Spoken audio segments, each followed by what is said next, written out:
Hello and welcome to Appy Friday. This week we're talking about budget smartphones again.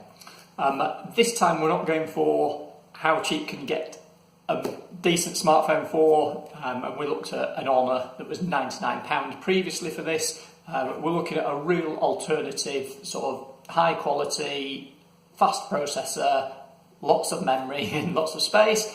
We're looking at that kind of alternative to things, real alternatives to things like the £1,000 plus phones that are around. So we think we've found one in the Xiaomi Pocophone F1. It rolls off the tongue, that one. And Xiaomi is the way to pronounce this. I had to look it up from the actual MD of the Xiaomi company. This phone is £310, so it's less than a third of those sort of high-end Apple and Samsung devices. So this new phone has lots of RAM and lots of storage. So it starts at 64 gig and I think goes up to 256. The other cool thing with this phone, yes, it's got a SIM slot, but you can either use dual SIM or you could have one SIM in there and an external SD card, so you can increase your storage even more.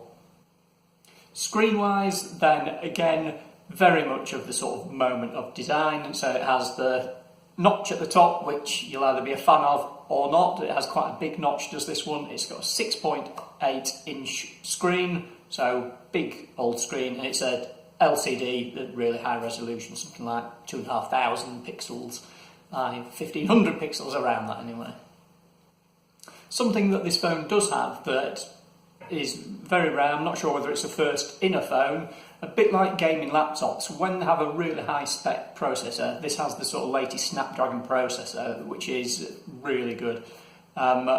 When you have that, then you have a heat issue. So this phone, it has sort of water cooling inside, but the way it's designed, effectively the water evaporates and then condenses elsewhere in the phone, and this keeps the phone cool. Like I say, this is a technique that a lot of gaming laptops use because obviously they're using really high-spec processors, and I've not seen that before in a phone. It means that your performance doesn't degrade. If you're using a high-end phone that is using lots of processing power, usually performance will slightly degrade when it gets too hot. It has to turn down its power. With this device, that doesn't happen. So they say you can use it for a long, long time. Talk of using it for a long, long time, then battery life on this phone is supposed to be amazing. I reckon with moderate use, it should last 2.5 days on a single charge, and it has a sort of quick charge anyway. As you'd expect with a sort of high-spec phone, this comes with a sort of dual lens camera on the back as well. So that's got two different cameras in it. One's a 20 megapixel, the other's a 5 megapixel, but it uses those to combine so you can get those really cool sort of bokeh shots.